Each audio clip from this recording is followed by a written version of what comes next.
Passo regimental de até 10 minutos.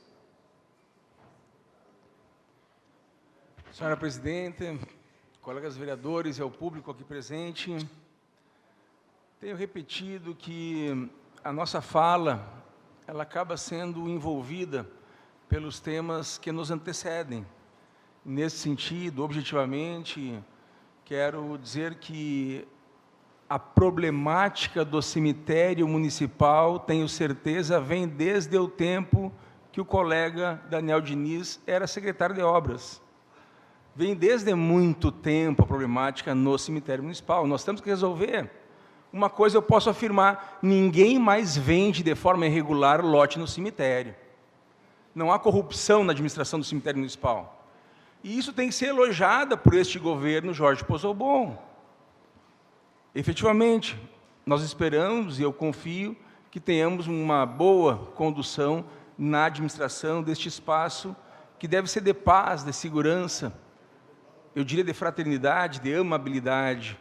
Referenciei aqui na fala passada que, infelizmente, o túmulo do meu avô foi violado, foram roubados de lá, ferro, cobre, floreiras lindas que nós tínhamos lá, levaram.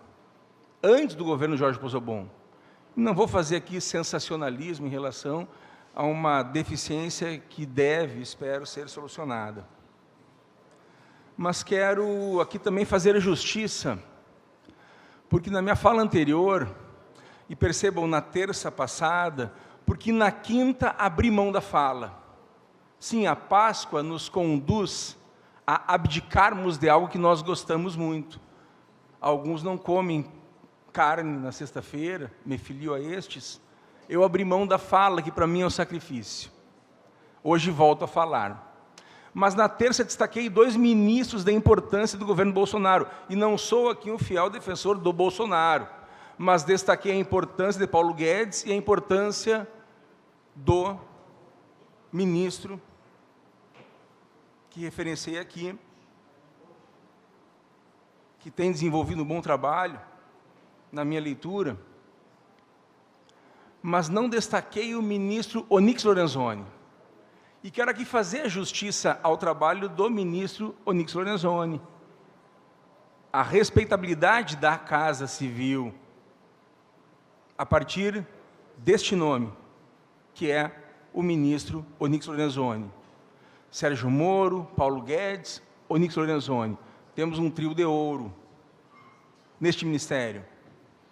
Poderia aqui fazer uma referência pretérita aos ministros do governo Lula e Dilma, Gleice Hoffmann, José Dirceu, Erenice Guerra, Antônio Palocci, Aloysio Mercadante, Jacques Wagner, me parece todos investigados pela Operação Lava Jato. Alguns sequer com condições morais de assumirem a Casa Civil do governo federal, mas estiveram lá.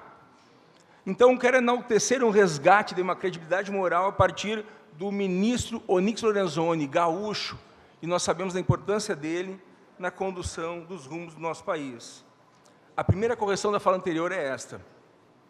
A segunda correção vem de uma enxurrada de críticas que recebi, e perceba, vereadora Lucy, que nós estamos aqui, muitas vezes, trazendo uma fala impopular que muitos não gostam, mas cabe a nós também colocarmos um contraponto. Fui muito criticado pela defesa do STF aqui, nesta tribuna. E destaquei que 2 ministros que me representam, Luiz Roberto Barroso, meu professor orientador na interpretação constitucional, na vida dos princípios constitucionais, e ministro Luiz Fux, para mim, o melhor nome de processo civil. Aliás, o novo Código de Processo Civil, diga-se de passagem, é o Código Fux. Ele que elaborou e que estruturou.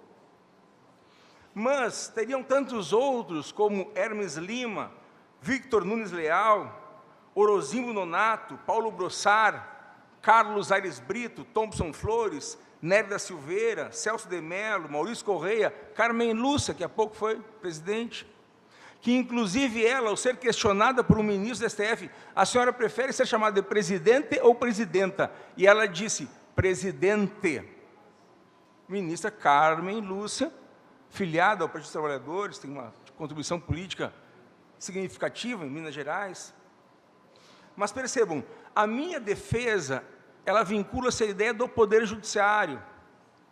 É bem verdade, o STF, infelizmente, em algumas questões está aquém do que nós esperamos dele. É bem verdade, o ministro Dias Toffoli tem a questão da suspeição em relação a algumas posições, aquela foto dele abraçado no ex-presidente Lula, uma suspeição que você cria a partir dali. O ministro Alexandre de Moraes, a sua contribuição junto ao governo paulista do PSDB, mas o Alexandre de Moraes, o autor que mais vende livros de direito constitucional, o autor que mais vende Constituição Federal comentada. E eu comecei a estudar o Alexandre de Moraes muito antes de ser agente político. Ele era promotor de justiça e todos adoravam a sua obra. Entrou na política, passou a ser odiado. Percebam como nós estamos num telhado de vidro.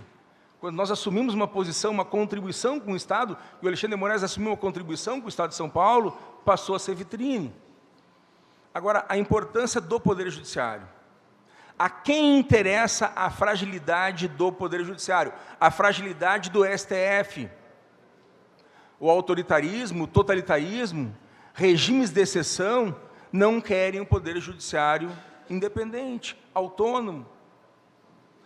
É bem verdade, tivemos já composições mais qualificadas do STF, mas hoje temos uma boa composição. A grande parte dos ministros, e percebam, muitos nomeados pelos governos da social-democracia, Fernando Henrique, Lula e Dilma, mas acertaram na escolha de muitos, e muitos dos quais chegaram lá enfraquecidos juridicamente, compreenderam o peso da toga, compreenderam o peso da instituição do Poder Judiciário.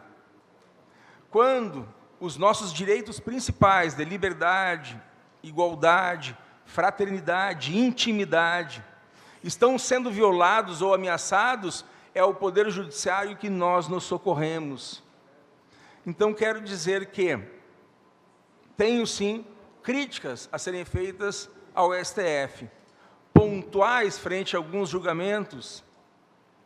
Perdemos uma ação que durou 12 anos, uma ação popular, julgada em última instância no STF pelo ministro Paulo Brossard. Protocolei junto a esta ação, mas nunca criei qualquer tipo de raiva, remorso ou perseguição com o ministro Paulo Brossard. Muito pelo contrário, tive o prazer de conviver com ele em 2007, 2008, ouvi-lo, aprender com ele. Mas então as correções nesse sentido, do elogio ao trabalho do ministro Onyx Lorenzoni, da correção quanto ao STF, que me parece um poder indispensável enquanto guardião da Constituição, e compreendam aqueles que me criticaram, e agradeço as críticas, e renovo um pedido de liberdade aos que me criticam, para que possam continuar subsidiando a minha reflexão, mas compreendam a defesa que faço em relação à importância do STF, não é pautada por um caso específico, relacionado a uma vedação à liberdade da imprensa, e destaco aqui, reitero aqui, a importância da liberdade da imprensa. Aliás, sobre esse tema, muito aprendi com o ministro Teori Albino Zavascki, em 2010, na Júris, quando participei de um curso sobre liberdade de imprensa e direito à intimidade e à privacidade. Lá ouvi, apontei e oportunamente trarei aqui nesta casa os ensinamentos do ministro Teori Albino Zavascki sobre a fundamental importância da imprensa. A proibição da censura. E esta que é, nas palavras de Rui Barbosa, a vista da nação. É pela imprensa que a nação acompanha o que lhe passa ao perto, o que lhe passa ao longe, onde lhe acariciam, onde lhe enodoam. E na figura do nosso amigo Carlinhos, deixo aqui o meu reconhecimento a todos os profissionais que trabalham com a imprensa. Uma imprensa livre, é o que nós defendemos. Muito diferente de alguns governos que passaram por aí recentemente, que tentaram de todas as formas cercear o direito à liberdade de imprensa, diferente do que acontece na sanguinária Venezuela, vergonhosamente ainda defendida nos seus ditadores, como Maduro, por alguns políticos que se dizem democráticos. Muito obrigado. Obrigada, vereador Deco.